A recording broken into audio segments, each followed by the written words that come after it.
आप अपने सिस्टम का जो यूएसबी है आप उसे इनेबल और डिसेबल कैसे कर सकते हैं, और मैं इसे पर्सनली मैं खुद यूज़ भी करता हूं और इससे क्या फ़ायदा होगा मैं आपको इस वीडियो में आगे बताऊंगा। अपने यूएसबी को इनेबल और डिसेबल क्यों करता हूं, जैसे फॉर एग्जांपल के तौर पे ऐसा आप समझिएगा, जैसे आप अपने लैपटॉप को किसी भी सेकंड पर्सन या थर्ड पर्सन को आप दे रहे हो यूज़ करने के लिए अपने लैपटॉप को, और आपके लैपटॉप में किस तरह का आपको कुछ इंपॉर्टेंट डेटा रहता है या इंपॉर्टेंट फाइल रहता है, और आप चाहते हो कि वो इंपॉर्टेंट फाइल या वो डेटा किसी तरह से भी आपका माने मूव ना हो, कोई अनदर डिवाइस में यूएसबी ड्राइव में मूव ना हो, या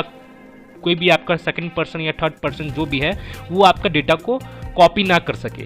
माने वो मूव ना कर सके अपने यूएसबी ड्राइव में या यूएसबी डिवाइस में। तो यहाँ पे मैं इसीलिए मैं आपको यहाँ पे बोल रहा हूँ कि यहाँ पे आप अपने यूएसबी को यहाँ पे इनेबल और डिसेबल कैसे कर सकते हैं। जैसे आप यहाँ पे उसे डिसेबल कर दोगे अपने यूएसबी को अपने लैपटॉप में, तो यहाँ पे क्या होगा कि जो आपका सेकंड पर्सन है जो आपका लैपटॉप को यूज़ कर रहा है वो वहाँ पे यूएसबी को कनेक्ट करेगा, लेकिन वहाँ पे आपका जो आपके सिस्टम में यूएसबी वहाँ पे शो नहीं होगा।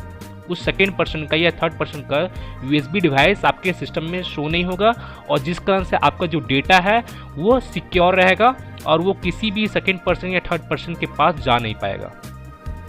तो इसे डिसेबल करने से ये होता है, माने आप इसे डिसेबल कर दोगे तो फिर आप उसे वापस से आप बाद में आप उसे इनेबल भी कर सकते हो। तो गाइस, जैसे मैं आपको इसे इनेबल और डिसेबल करने के लिए अब मैं आपको बताता हूँ कि आपको उसे कैसे करना है। आपको अपने विंडोज़ के स्टार्ट मेनू पर राइट क्लिक करना है,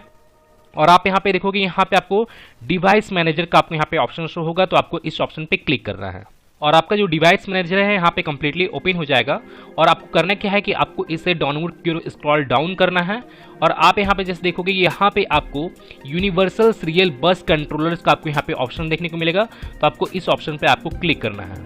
और क्लिक करने के बाद जैसे अब आप यहाँ पे लास्ट में देखोगे इसी सेक्शन में जो यूनिवर्सल सीरियल बस कंट्रोलर के सेक्शन में ही आपको यहाँ पे लास्ट की ओर यूएसबी रूट हब का दो ऑप्शन आपको यहाँ पे शो होगा, यूएसबी रूट हब और यूएसबी रूट हब यूएसबी 3.0। जैसे आप यहाँ पे देख सकते हो यहाँ पे दोनों ऑप्शन आपके यहाँ पे शो होगा। तो आपको करना क्या है कि आपको इन दोनों ऑप्शन को डिसेबल कर देना है। जैसे मैं यहाँ पे इसके ऊपर राइट क्लिक करता हूँ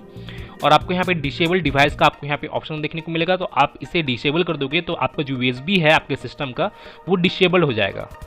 और किसी भी तरह का यूएसबी डिवाइस को यहाँ पे डिटेक्ट नहीं करेगा। तो जैसे मैं यहाँ पे इसे डिसेबल करता हूँ, देन यस,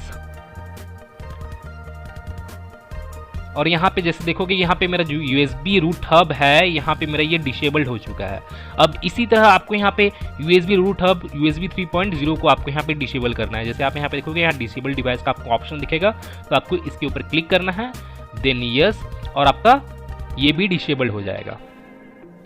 अब डिसेबल करने के बाद आपको क्या करना है कि आपको अब इसे क्लोज कर देना है, और आपका जो भी सेकंड पर्सन या थर्ड पर्सन है जिसके आप अपने लैपटॉप को यूज़ करने देने वाले हो, तो आप अब उसे दे सकते हो। अब जैसे मान के चलिए कि लैपटॉप को यूज़ कर लेने के बाद अब आपको उसे इनेबल करना है वापस से अपने यूएसबी को। तो आपको करना क्या है कि आपको वापस से अपने डिवाइस मैनेजर में आपको वापस से चले जाना है। जैसे मैं आपको यहाँ पे करके दिखा रहा हूँ। जैसे यहाँ पे देखोगे यहाँ पे मेरा अभी फिलहाल डिसेबल है, तो मैं इसके ऊपर राइट क्लिक करता हूँ और यहाँ पे इनेबल डिवाइस का आपको ऑप्शन शो होगा, तो आपको इसके ऊपर क्लिक करना है और आपका जो ये यूएसबी रूट हब है ये आपका इनेबल हो जाएगा वापस से। जैसे आप यहाँ पे देखोगे यहाँ पे मेरा इनेबल हो चुका है। अब मैं इसे भी इनेबल कर लेता हूँ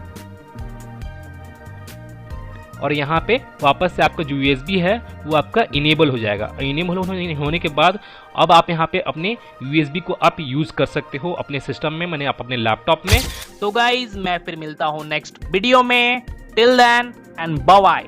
और एक बात और, सब्सक्राइब बटन पे 2-3 फैट लगा दीजिएगा जिससे सब्सक्राइब हो जाए और घंटी वंटी गिर जाए।